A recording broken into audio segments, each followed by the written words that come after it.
Deixe-me contar algo que levei anos para compreender.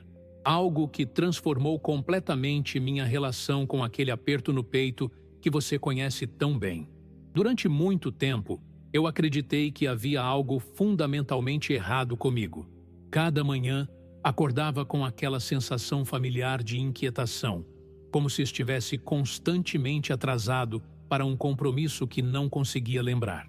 Consultei especialistas, li dezenas de livros, experimentei técnicas de respiração e aplicativos de meditação.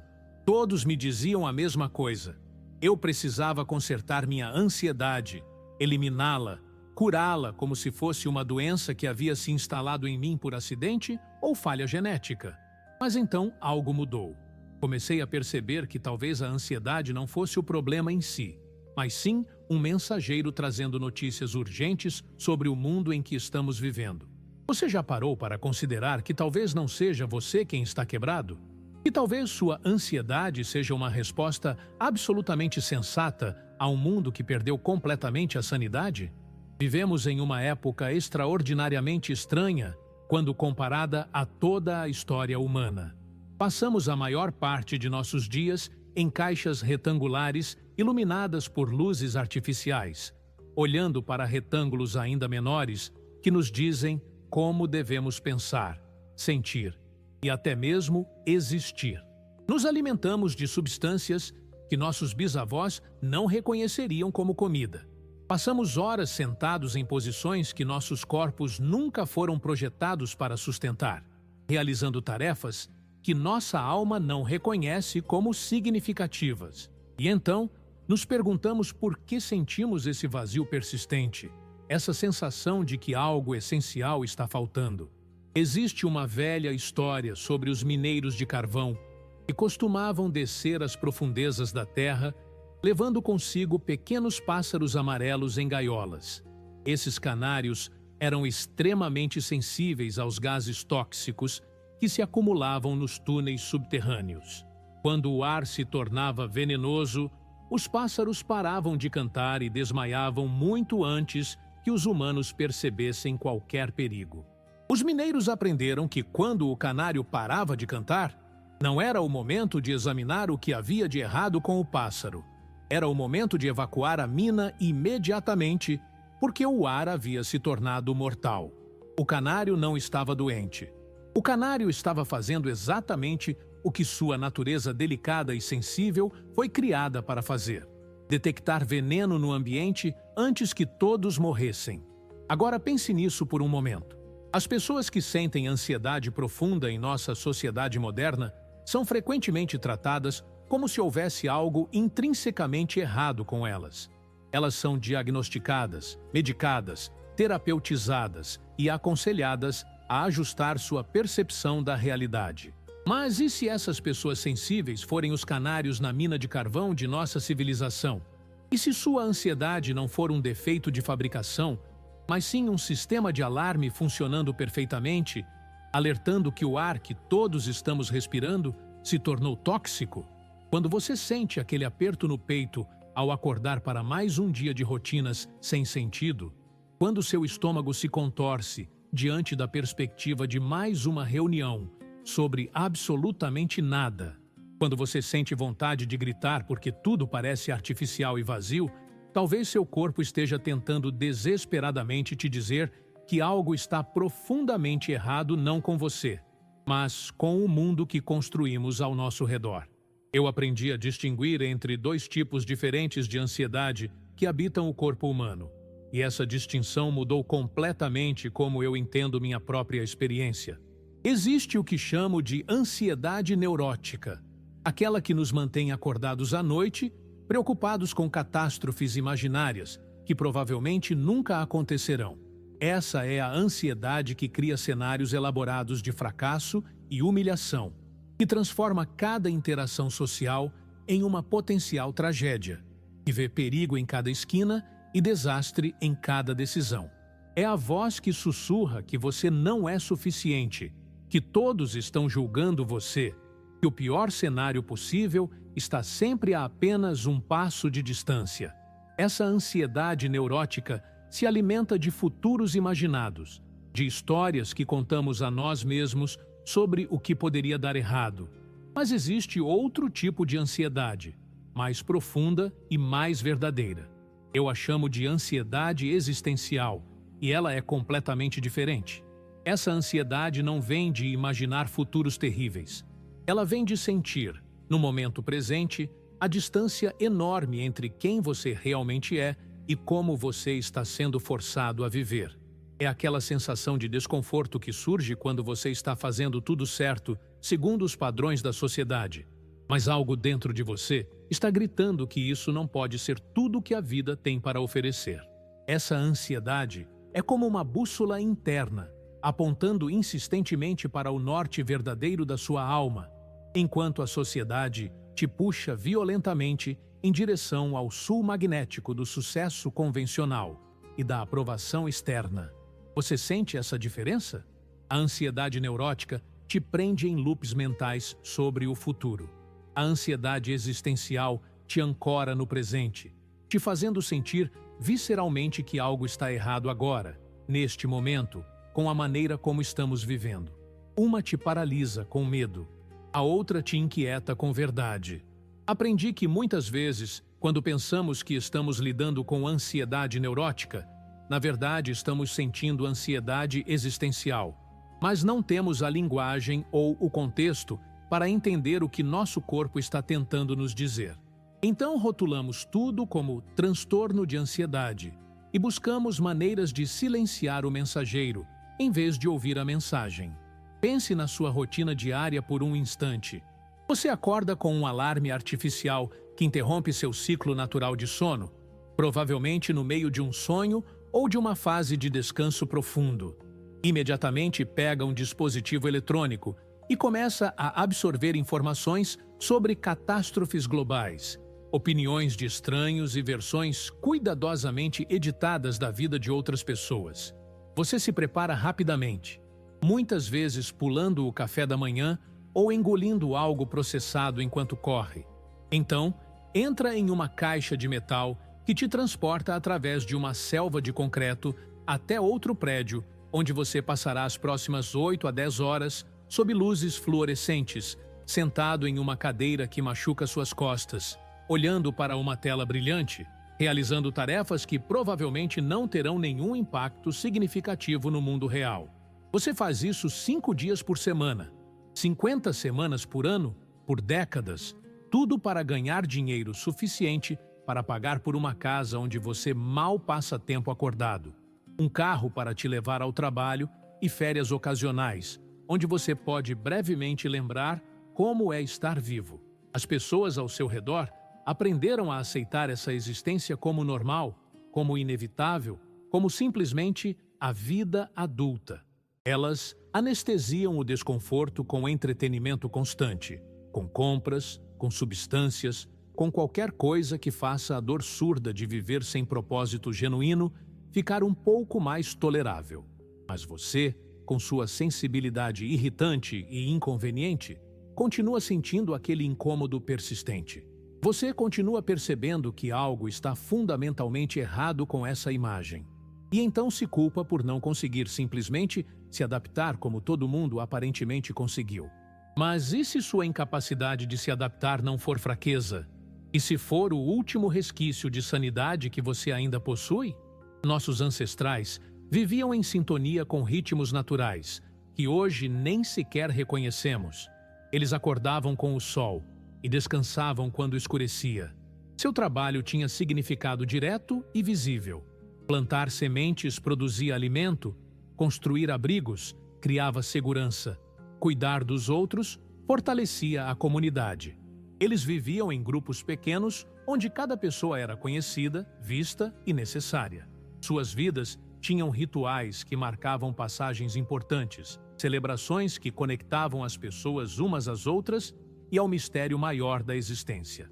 Eles passavam tempo na natureza não como uma atividade recreativa opcional, mas como parte fundamental de simplesmente estar vivo.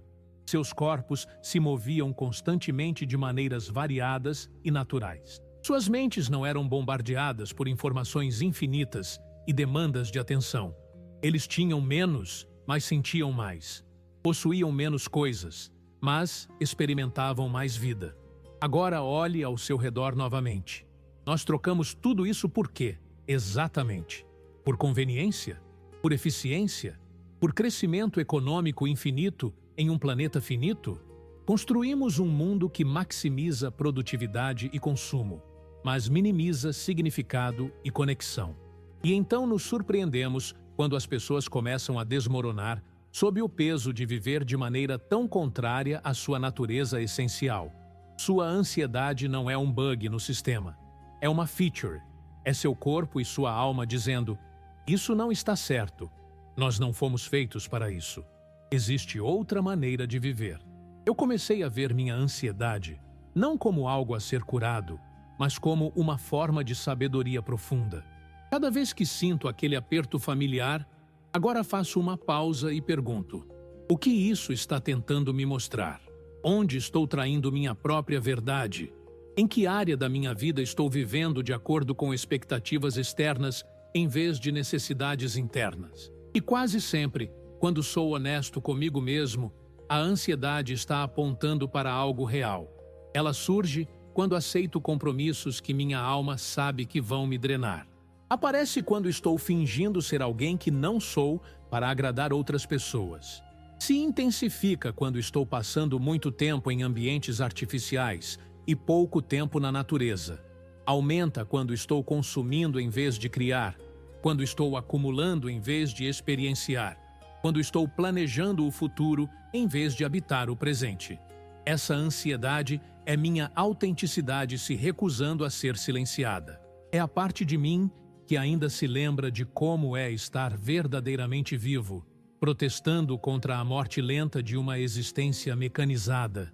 E quanto mais eu tento suprimi-la com técnicas ou medicações, sem abordar as causas raízes, mais alto ela precisa gritar para ser ouvida.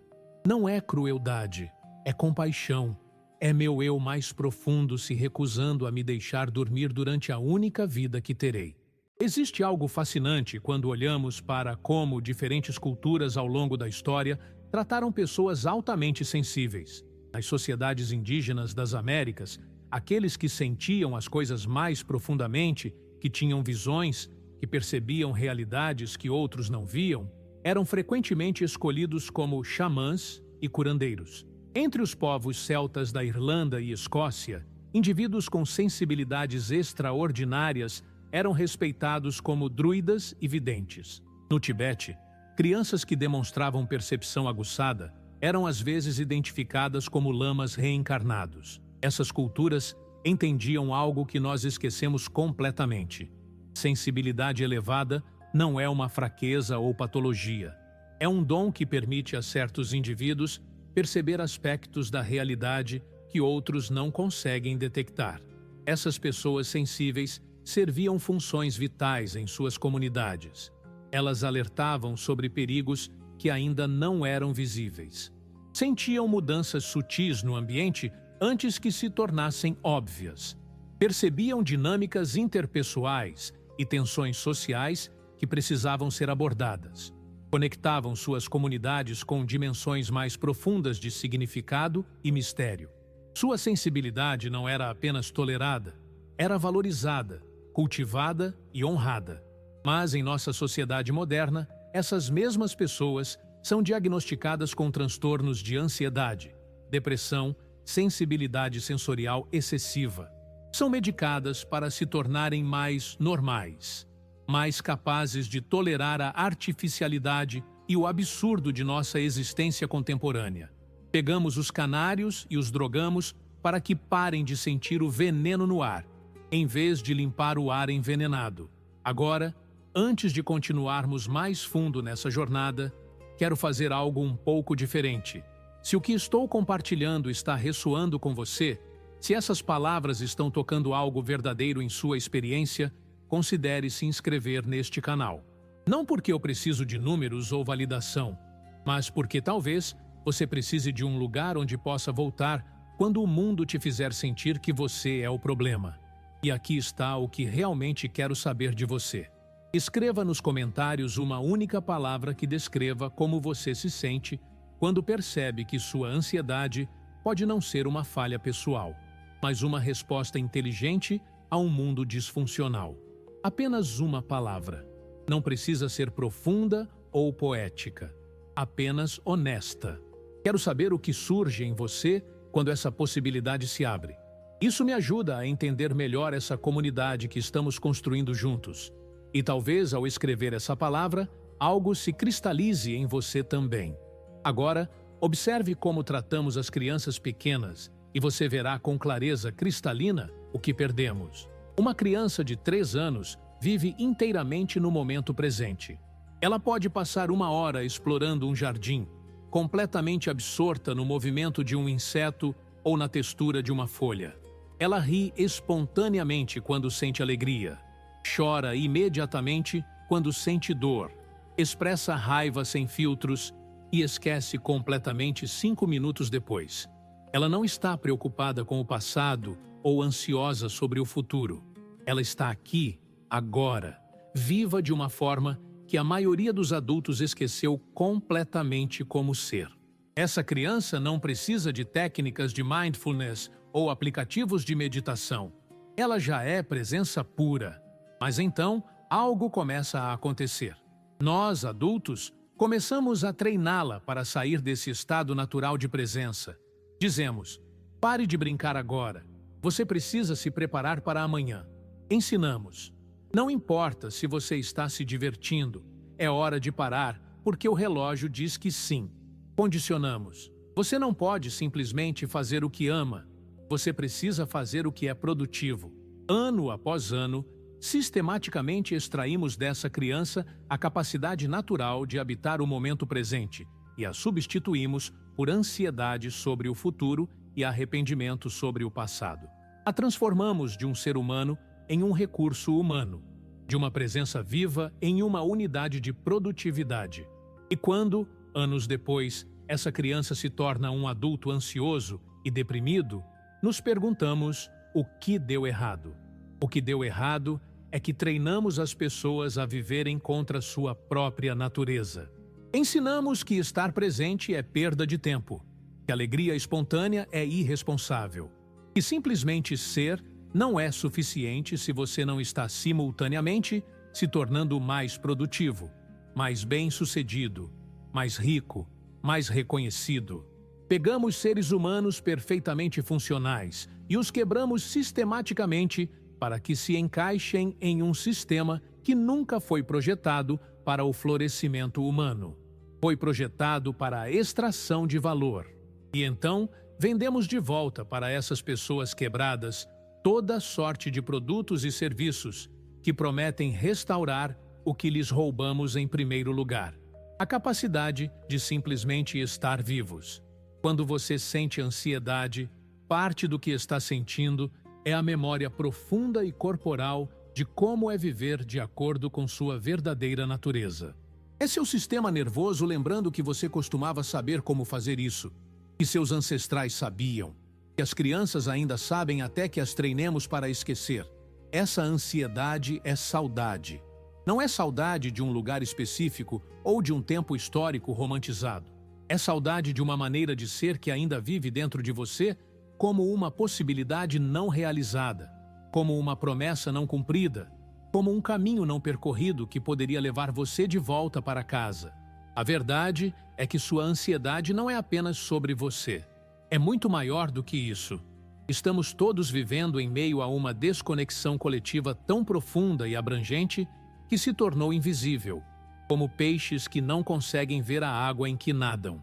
Nos desconectamos da natureza, tratando o mundo natural como um recurso a ser explorado, em vez de um lar a ser habitado.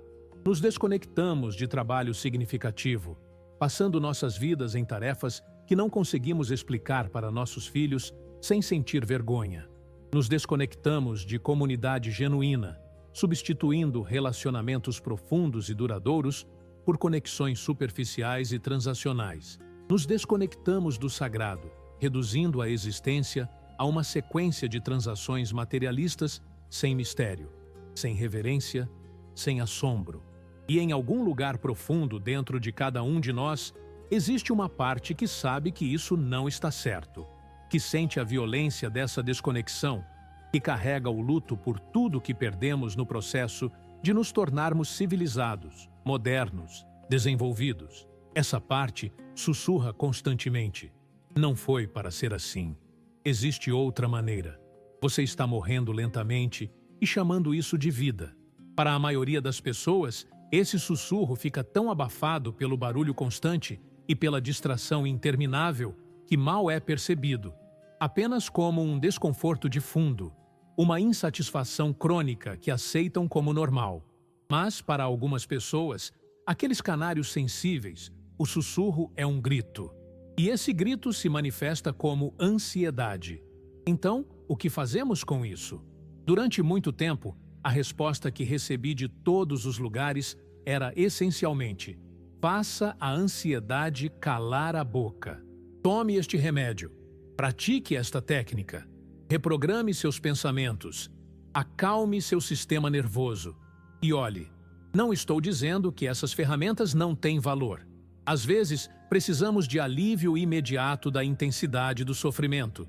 Às vezes, um medicamento pode criar espaço suficiente para que possamos começar a fazer mudanças mais profundas. Mas se nossa única estratégia é silenciar a ansiedade, sem nunca perguntar o que ela está tentando nos dizer, estamos apenas colocando fita adesiva sobre a luz de alerta no painel do carro, em vez de verificar por que a luz se acendeu em primeiro lugar.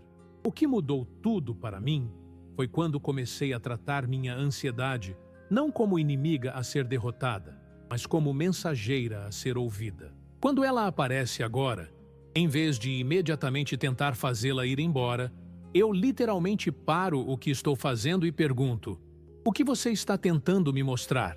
E então eu fico quieto e ouço. Às vezes a resposta é simples: você está passando tempo demais dentro de casa. Você precisa de natureza. Outras vezes é mais complexa. Esse relacionamento não é honesto. Você está fingindo ser alguém que não é.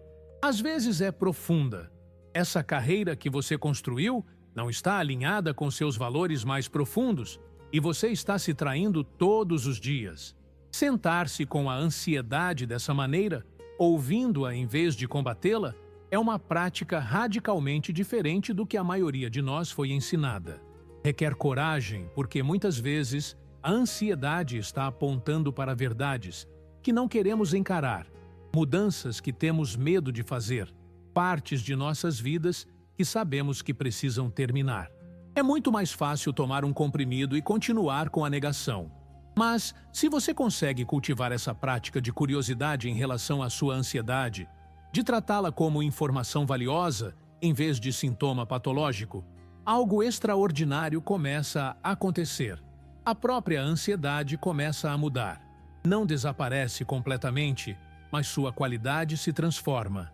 Ela se torna menos opressiva e mais informativa, menos paralisante e mais energizante. Começa a funcionar como foi projetada para funcionar, como uma bússola que aponta em direção à vida autêntica. Essa bússola frequentemente nos direciona para mudanças que parecem pequenas na superfície, mas são revolucionárias em sua essência. Ela nos diz para passarmos mais tempo na natureza, não como exercício ou hobby, mas como uma necessidade fundamental tão importante quanto comida e água. Nossos corpos e mentes evoluíram em contato constante com o mundo natural. Árvores, céu, solo, água, animais, plantas, as estações mudando, o ritmo do dia e da noite, não mediado por luzes artificiais, tudo isso não é luxo ou decoração. É nutrição essencial para o sistema nervoso humano. Quando você passa tempo genuíno na natureza, não olhando para o seu telefone, não ouvindo podcasts, apenas presente com o mundo mais que humano, algo se acalma em você. Não porque você está se distraindo da ansiedade, mas porque você está voltando para casa. A bússola também nos direciona para relacionamentos honestos, não relacionamentos transacionais baseados no que podemos fazer uns pelos outros, não conexões superficiais baseadas em impressões gerenciadas e personas cuidadosamente construídas, mas encontros genuínos entre seres humanos reais, com toda sua bagunça, beleza, dor e alegria. Isso significa riscar a superfície polida que mostramos ao mundo e revelar o que está realmente acontecendo sob ela. Significa dizer, eu não estou bem quando não estamos bem, em vez de sempre performar que está tudo sob controle. Significa escolher algumas pessoas com quem você pode ser completamente você mesmo, em vez de ser parcialmente aceito por todos. E talvez o mais difícil, essa bússola nos direciona para trabalho que significa algo. Não necessariamente trabalho glamouroso ou bem pago, mas trabalho que sua alma reconhece como valioso. Trabalho onde você pode ver o impacto direto do que faz. Trabalho que serve a algo maior que apenas a acumulação de capital.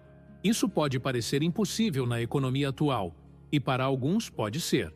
Mas às vezes a pergunta não é como eu encontro meu trabalho de sonho, mas sim como eu posso trazer mais alma e intenção para o trabalho que já faço? Ou que pequenos passos posso dar em direção a algo mais alinhado, mesmo que leve anos para chegar lá? A orientação mais consistente dessa bússola, porém, é simplesmente: seja mais presente. Pare de viver perpetuamente no futuro, sempre planejando o próximo passo, sempre se preparando para uma vida que começará quando você finalmente alcançar aquele objetivo, conseguir aquela promoção, encontrar aquele parceiro, perder aquele peso. Sua vida está acontecendo agora. Este momento é tudo que você realmente tem.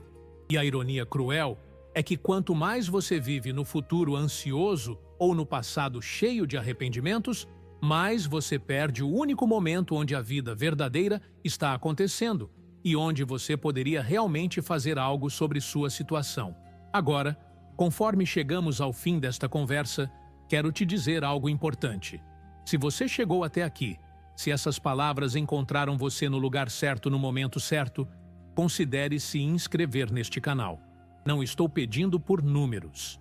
Estou pedindo para construirmos um espaço onde pessoas que sentem demais em um mundo que sente muito pouco possam se encontrar e lembrar umas às outras que não estão sozinhas, que não estão loucas, que sua sensibilidade é um presente e não uma maldição. E mais importante ainda, compartilhe sua história. Nos comentários, conte-nos o que este vídeo despertou em você. Como isso mudou ou confirmou algo que você já sentia, mas não tinha palavras para expressar. Que pequena mudança você poderia fazer hoje em direção a uma vida mais autêntica? Suas palavras não são apenas para mim, são para todas as outras pessoas que virão aqui procurando pela mesma coisa que você estava procurando. Somos uma comunidade de canários, lembrando uns aos outros que o ar está envenenado, não porque somos fracos, mas porque somos honestos. E juntos, talvez possamos imaginar e criar um mundo onde todos possam respirar livremente novamente.